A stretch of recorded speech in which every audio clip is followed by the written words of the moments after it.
Bonjour à tous.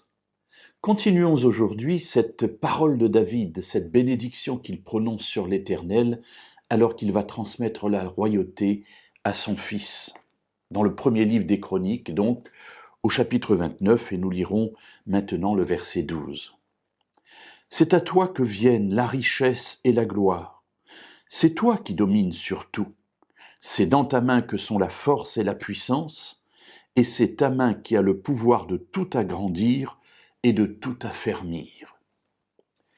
Alors que dit ici David, après avoir donné à Dieu la grandeur, la puissance, la splendeur, l'éternité, l'éclat, après avoir reconnu que tout ce qui est dans le ciel et sur la terre est entre les mains de Dieu, voilà maintenant que David reconnaît la domination de Dieu sur toute chose.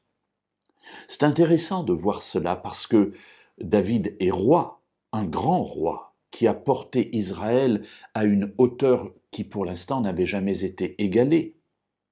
Et l'aspect de la domination, il le connaît, puisqu'il a aussi mené des guerres. Il a lutté pour agrandir son royaume, pour l'affermir.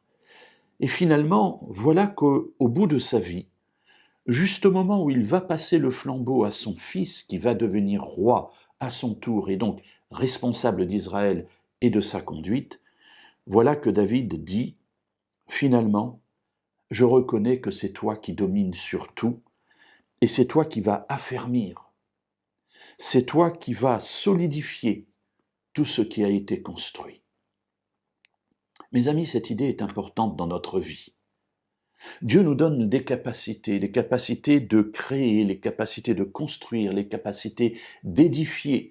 Alors cela peut être des choses matérielles, bien entendu, mais aussi cela peut être des choses plus difficiles à voir, comme l'éducation de nos enfants, comme la mise en place d'un style de vie, de valeurs dans notre existence et dans celle de personnes qui nous entourent.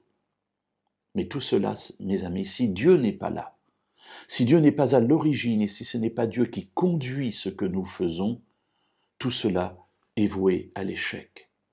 David l'a appris, il l'a appris à son dépens, parce que un certain nombre des difficultés qu'il a traversées, c'est lui qui les a créées, et c'est lui qui est tombé dans ces trous qu'il avait lui-même creusés en quelque sorte. À la fin de sa vie, il veut dire à son fils, attention, n'oublie jamais que Dieu est à l'origine de toute chose, c'est à lui que revient la gloire. Mais n'oublie pas aussi une autre chose, c'est que c'est Dieu qui te donne le pouvoir de faire ce que tu vas faire, ce que tu vas accomplir dans ta vie. Et lui seul est capable d'affermir cela. Lui seul a le pouvoir de tout agrandir et de tout affermir. Voilà un beau message pour notre vie, n'est-il pas ?